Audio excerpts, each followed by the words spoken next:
कहते हैं कि जब बरसात आती है तो मेढक टर टर टरटराने लगता है। वही हाल अभी सभी विधायकों को देखने को मिल रहा है। पूरे 5 सालों से जनता से गायब, अंत समय में जनता की बातों को याद कर आप चुप क्यों हो जाते हैं कि पंचायत स्तर पर अब वो आवास के लिए 20 से 30 हजार लिया जा रहा है। आप चुप क्यों हो जाते हैं पेंशन कराने के नाम पर 3,000 लिया जाता है। आप चुप क्यों हो जाते हैं छात्रों की जाति आवासीय बनाने के नाम पर हजारों रुपये की मांग की जाती है, नहीं देने पर महीनों तक अटका दिया जाता है। आप चुप क्यों हो जाते हैं अस्पताल में गरीबों का इलाज नहीं। जोहार। हाल के लोकसभा चुनाव नतीजे और 2019 के विधानसभा चुनाव में आदिवासी आरक्षित सीटों में बेहतर परिणाम नहीं आने के बाद भाजपा नई रणनीति बनाई है। प्रदेश में 28 आदिवासी आरक्षित सीट है, जिसमें से 2 पर ही भाजपा का कब्जा है और इस बार आदिवासी आरक्षित लोकसभा सीट भी भाजपा खेमे से बाहर है। इस तरह से देखा जाए तो झारखंड प्रदेश आदिवासी बहुल है और यहां आदिवासी को दरकिनार कर राजनीति नहीं किया जा सकता है। यह बात अब भाजपा को समझ आ चुकी है। इसलिए अब की बजट में झारखंड प्रदेश के आदिवासियों के लिए मोदी मंत्रालय ने विशेष योजना प्रधानमंत्री जनजातीय उन्नत ग्राम अभियान शुरू कर दिया है। हालांकि इस तरह के कई योजनाएं आदिवासी हित के लिए लिए गए हैं, लेकिन उन सभी कानून और योजनाओं को लेकर आदिवासियों में क्या परिणाम है वह सामने है और यह नए अभियान से आदिवासियों के बीच क्या लाभ होगा, समय पर ही देखना दिलचस्प होगा।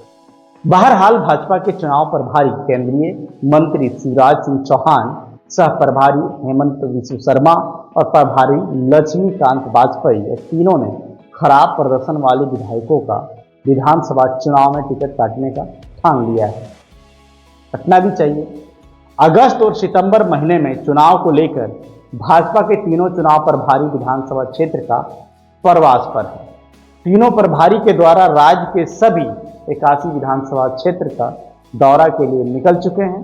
क्षेत्र की चुनौतियों के साथ साथ सामाजिक आर्थिक स्थितियों के जायजा भी ले रहे हैं।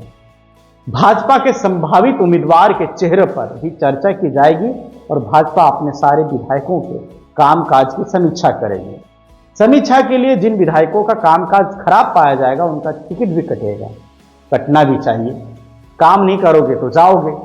कमोबेश सभी पार्टी इसी तरह की तैयारी में लगी है, लेकिन जैसे जैसे चुनावी तारीखें नजदीक आते जा रही है, भाजपा के जितने ही विधायक है वह जनता के बातों को सदन में उठाने के लिए बेताब दिख रहे हैं।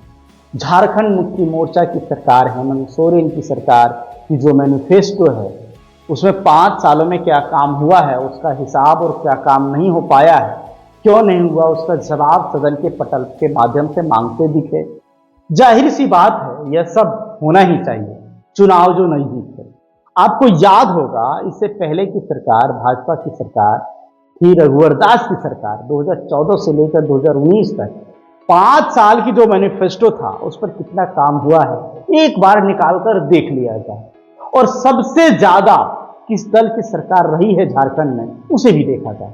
अब पाएंगे कि झारखंड में जितनी भी सरकार बनी है सब झारखंड को दबा कर लूटने में लगी। समूचे भारतवर्ष में झारखंड गरीबी में दूसरे स्थान पर है, बेरोजगारी चरम सीमा पर है, भ्रष्टाचारी सर से ऊपर भागते हैं। इन बड़े बड़े नेता मंत्री और ब्यूरोक्रेट अधिकारी को कुछ कमी हो जाए तो वह कानून की दुहाई देने लगते हैं। हाल ही में गोड्डा के सांसद निशिकांत दुबे ने केंद्र शासित प्रदेश गठन की मांग कर दी है, जिसमें हिंदू मुस्लिम भाईचारा तोड़ने वाली बू आती है। मैं मानता हूं कि यह सांसद को राज्य के केंद्र शासित प्रदेश के गठन का अधिकार है। सांसद को राज्य की सीमा में भी परिवर्तन करने का निर्णायक अधिकार प्राप्त है। मेरा सवाल उन विधायक सांसद से है, जनता अगर तकलीफ में है, प्रखंड स्तर पर भ्रष्टाचार बढ़ गया है तो उस पर कंट्रोल करना, सरकारी मुलाजिम को कंट्रोल करना आपके हाथों में है। आप जनता के द्वारा जनता के लिए चुने गए हैं, यह भी आपका अधिकार है। फिर इस अधिकार क्षेत्र से आप भागते नजर क्यों आते हैं? आज आप विधानसभा के पटल पर युवाओं के रोजगार की बात को उठा रहे हैं, झारखंड में हो रहे खनिज लूट की बात उठा रहे हैं। जब आपकी सरकार, जब आपकी बात नहीं सुनी जा रही है तो सदन के बेल तक घुस जा रहे हैं, सदन के अध्यक्ष से बहस हो जा रही है, आपको मार्शल आउट कर दिया जाता है, आपको निलंबित कर दिया जाता है। यह बात कोई नई नहीं है। देश के सर्वोच्च सदन लोकसभा, वहां से जब सैकड़ों सांसद को निकाला जा सकता है तो यह विधानसभा है, कोई आश्चर्य नहीं है। आप जनता की बातों को लेकर गए हैं, जनता की समस्याओं को सदन में उठा रहे हैं, सही बात है, उठाना चाहिए, उठाने के लिए विधानसभा का सदन बनाया गया है। लेकिन जब आपकी सरकार होती है तो आप चुप क्यों होते हैं? या फिर जो वर्तमान में सरकार है उनके विधायक इन सब बातों को लेकर चुप क्यों हैं?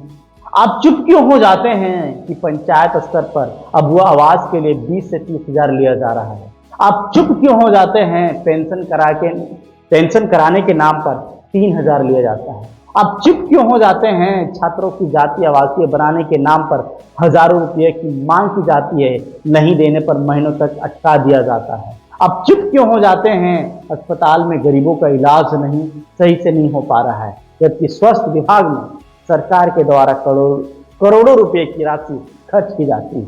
सरकारी शिक्षा व्यवस्था लचर सी हो गई है। किसानों को खेती करने के लिए सरकार के द्वारा कोई पर्याप्त साधन नहीं है, सही से बाजार मूल्य नहीं है। 1,500 की राशि देकर भारत की अर्थव्यवस्था को सुधारा नहीं जा सकता। किसानों के खेत में सुविधा देना होगा। इन सब बातों को लेकर आप सभी चुप क्यों रहते हैं? और भी कई चीजें हैं, और भी कई बातें हैं। मेरा तमाम विधायकों से सवाल है, पिछले 5 सालों में कई बार विधानसभा की कार्यवाही हुई है, इन सभी बातों को आपने कितने बार विधानसभा के पटल पर रखने का काम किया है?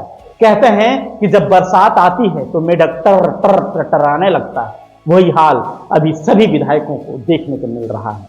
पूरे 5 सालों से जनता से गायब, अंत समय में जनता की बातों को याद कर रहे हैं, जैसे जनता के लिए काम कर रहे हैं।